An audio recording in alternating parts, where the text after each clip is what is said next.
That had just enough to get out and just enough to give the LA a 3-0 lead. And with the way Walker Buehler was pitching, 3-0 may as well have been 30-0. He was nasty. I mean, you talk about a guy ready for the moment. You talk about somebody built for the moment. This dude is a horse. He's the guy you want on the mound in that situation. A guy born for the moment. Nobody wants to be that guy more than Buehler. Nobody wants that ball more than him. And with each inning that he dominated, LA was getting closer and closer to partying. But then something happened. Strasburg had settled in. When LA got up on him early, I was thinking to myself, you better choke this guy out. You better choke this guy out and this team out while you have the chance. You better bury them, because if you don't and you let him settle in, you're going to have a big problem. And that's exactly what happened. He did settle in. And then you realize it's not going to be the blowout that Dodger fan thought it was going to be after 2 innings. That 3-run lead isn't safe at all. Because, and it's already been beaten into the ground, but this Nationals team is tough as hell. They don't turtle, they don't rattle, they don't intimidate. They're going to stay in the fight. More on staying in the fight later on. But they were going to stay in the fight. And to beat them, you have to kill them. We should know this much about the Nats by now. To beat them, you have to kill them, and the Dodgers had their chance early on, but they couldn't do it.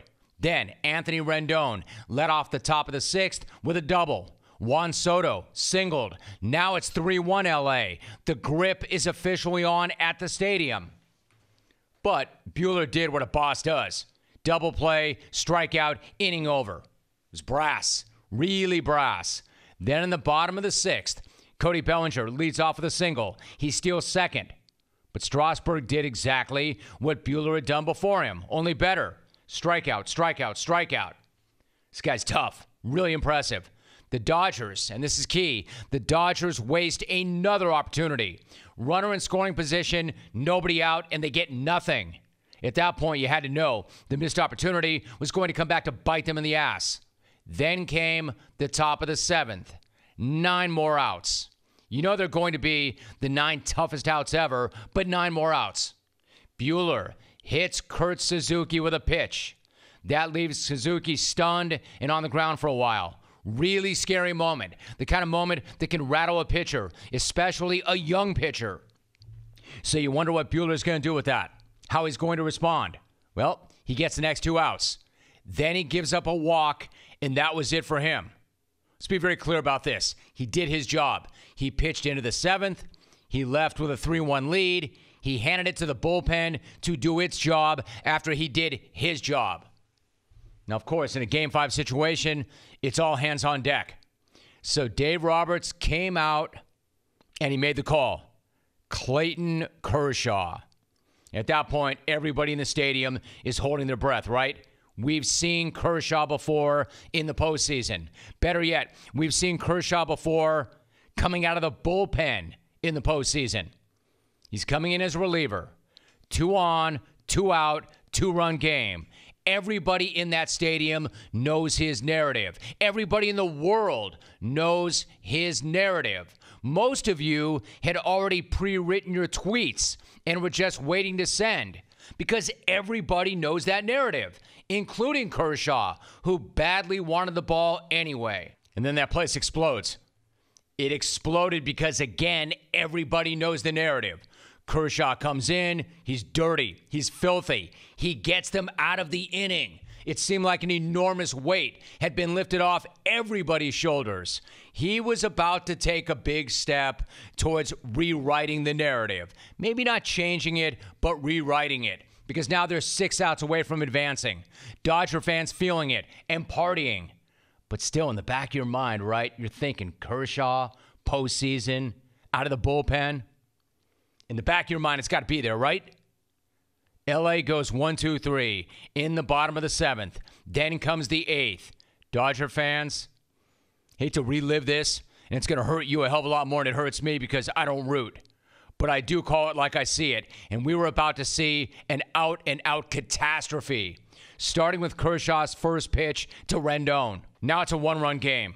Now there's not a person in that yard who's not in shock, including the guy who allowed that bomb. And as shocking as that was, The next pitch was even worse. Much, much worse. The second Kershaw found his bat, he knew it was gone. Didn't even look back.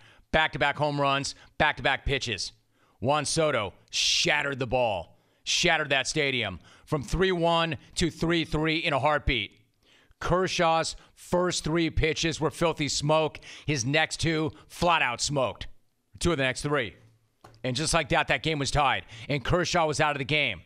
Kenta Maeda comes in. Strikeout, strikeout, strikeout. Joe Kelly in the 9th. Fine. Then Joe Kelly in the 10th.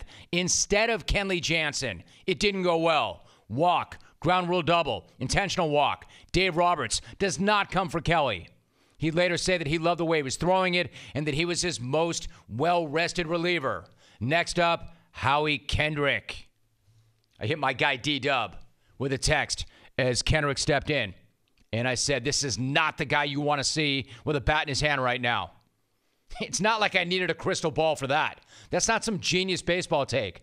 I had seen more than enough of this guy when he played with the Dodgers and the Angels to know how dangerous he was with a bat in his hand. Roberts was thinking, I need a ground ball.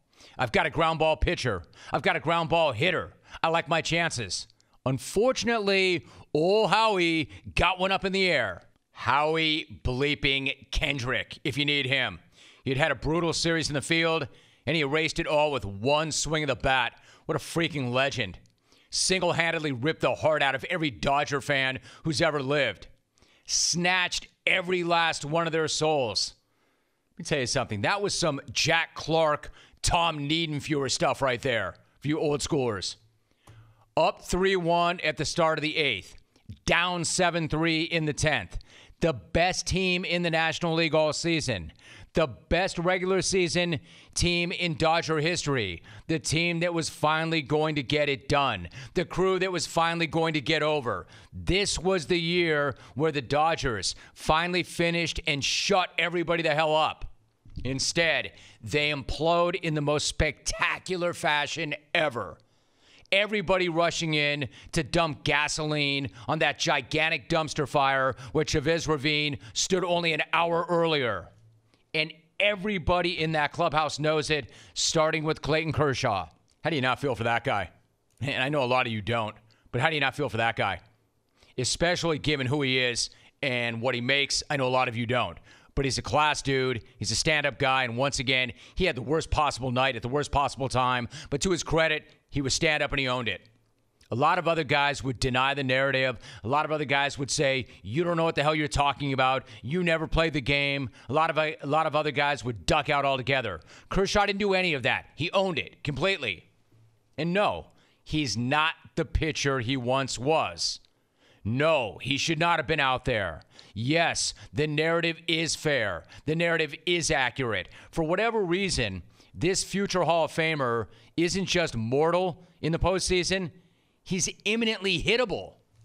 So those back-to-back home runs, as stunning as they were, really were not stunning at all. Not when you consider this guy had never given up back-to-back home runs in a regular season game, but has now done it twice in the postseason. So, of course, that's the narrative. And, of course, it's going to stick to him, and it should. He knows it. And it's going to raise a hell of a lot of questions about Dave Roberts. Lots of questions, starting with what was he doing going to Kershaw anyway? Look, on the surface, that answer is pretty obvious. Would you like to bring in a Hall of Famer in a must-win game? Every damn day? Well, maybe not every time. Not if that Hall of Famer is Clayton Kershaw. Then the answer should be no. And I say that because he had so many other options.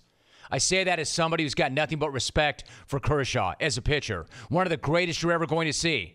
That's not an exaggeration. A surefire Hall of Famer. A generational type pitcher. But in this case, it should have been a case of what have you done for me lately, not what have you done in the past. Because the truth is, the only reason he was in that game was because of the name on the back of his jersey and his reputation, and not for what he's done lately. Especially when his fastball and his slider no longer have gap in speed.